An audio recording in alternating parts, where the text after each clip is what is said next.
EPAWA meteorologist Bobby Marchich here with your outlook for January 10th, 2025. It is Friday, end of the work week, and the Friday video forecast is proudly sponsored by McCall Collective Brewing.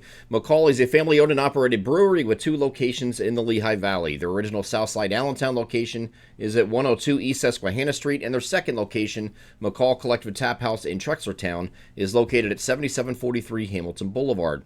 Both locations are open 7 days a week, have a full food menu, plenty of beer to choose from for both dine-in or takeout, along with local wine and cocktails. Their flagship IPA, Lehigh, and Little Lehigh are both back. The Lehigh is a 7% New England-style IPA with Citra, Mosaic, and Eldorado hops, so check that out. I did last week, and it was fantastic. It's always fantastic. It's something they had it before that they bring back routinely, and it is excellent. So, highly recommended. It's on draft at Susquehanna and coming soon to Tap House. For more details about that and all of their upcoming events, please visit their Facebook page, or to place online orders, visit their website, McCallCollectiveBrewing.com, proud sponsors of the Friday video forecast. So today we have a partly cloudy start. Clouds are going to increase throughout the day because we have this system moving toward us. We're not going to get into the physics of why it's not hitting us. We did that plenty this week. I'm not going to go through that again. It's the northern stream and southern stream are remaining separate. That's as simple as I can make it, okay? We're not going through a big deep dive of that today. But there is, in between these two systems, there's 2 systems here as this moves off the coast. It moves right off the Carolina coast here.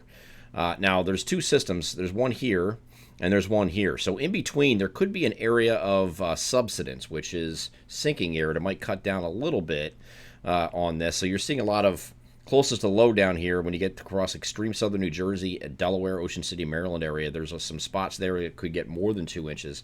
The rest of us, I think you're anywhere from a coating to as much as 2 inches, but most of you are going to be a lot more than a coating, okay? It's just going to be, there's going to be an area of subsidence that's going to be hard to pin down in between these 2 lows. So there's going to be a little bit of sinking air somewhere in here that's going to shaft somebody or whatever you want to call it and give it closer to the coating rather than the inch or 2.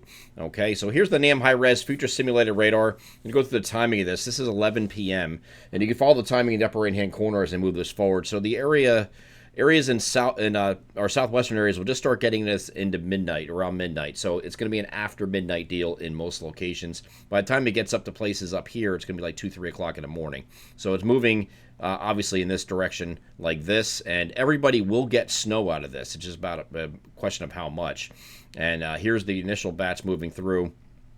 And that's going to be snowing into the wee hours of the morning. There's 5 a.m., there's 6, there's 7, there's 8, there's 9. Just about to run off the coast here. A little lingering snow shower maybe across between 9 and 10 across northern New Jersey, but then that's it, okay? Might be a few flurries later in the day with some trailing energy trying to move past off to the north across northeast PA. But this is the main show here, okay? So that's generally your window of time. This is coming in overnight. It's going to be plenty cold. It's going to stick to all surfaces, untreated roadways included. So if you have an untreated roadway that it is falling on, it is going to stick on it, okay? And if they were pre-treated with brine or something like that, it might not right away, but you will get some, accumulations in the roadways as well. Just minor, but you don't need much to cause problems, right? So here's what the NAM has for total snowfall. This is a 3-kilometer NAM. And you can see there's some gaps in here, and these gaps are in different places in different models. There's a gap here where it's like a coating to a ½ inch in that area, and that's that subsidence I'm talking about. Trying to pin this down is going to be very difficult. HRR has it too, but it's more across northern New Jersey, far eastern Pennsylvania here. The rest of you are getting an inch and a half, something like that out of that. But you see what they're doing. They're both right down here by Cape May and down to Sussex County, Delaware, Ocean City, Maryland area are getting within our coverage region. It extends further southwest also. But within our coverage region, there are some areas that could get 2-3 inches of snow down there, okay?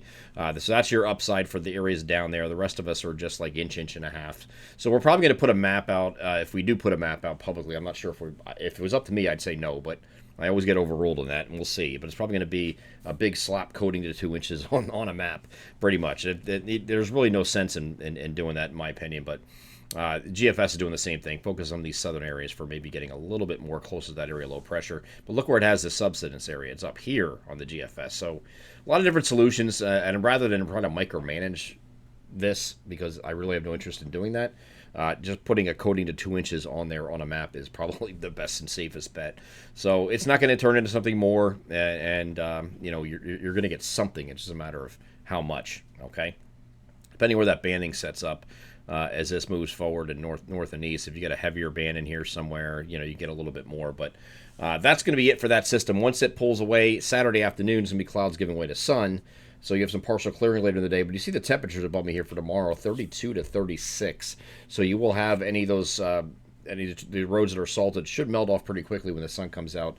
The sun's warmth and radiational heating combined with the salt should melt it off pretty quickly because, again, it's not that much, probably not a plowing type thing. It's just a salt run. And then when we get into Sunday, we're looking at temperatures coming up a little bit. Sunday and Monday, we're going to have temperatures in the upper 30s to near 40 on Sunday, and then probably either side of 40 here on Monday ahead of this next cold front. There's a system off to our north that has a cold front with it. It's going to kind of fall apart as it makes to our region. Can't rule out a snow shower possible overnight. Monday night with this in a few spots, maybe across northern areas, and that's it. But then in the wake of this, it's going to turn much colder. Tuesday, Wednesday, Thursday, all dry days, but we're looking at temperatures below freezing for most areas for highs, okay? And Tuesday and Wednesday might be a little bit breezy. Nothing crazy wind, I don't think. I think it's one of those 10 to 15 gusting 20 to 25 days, both Tuesday and Wednesday. And then as high pressure moves overhead on Thursday, which is right here, we should kick that wind out of here. There should be no issues. So not as strong next week, I don't think, as we dealt with this week in the Tuesday through Thursday time frame. But next week we're going to have some not only the cold temperatures, but a little bit of a breezy go at it on Tuesday and Wednesday. Have the long range out like I do every Friday before noon. Today we'll take a look at a couple storm signals. I think they're going to be put in there today. We'll see. I have at least one, but we'll see if I have one or two to watch here once we get past the couple days later after this. All right, so nothing during the week, maybe toward the following weekend. I'm EPAWA meteorologist Bobby Marchers. That is your outlook for January 10th, 2025. Have a great Friday.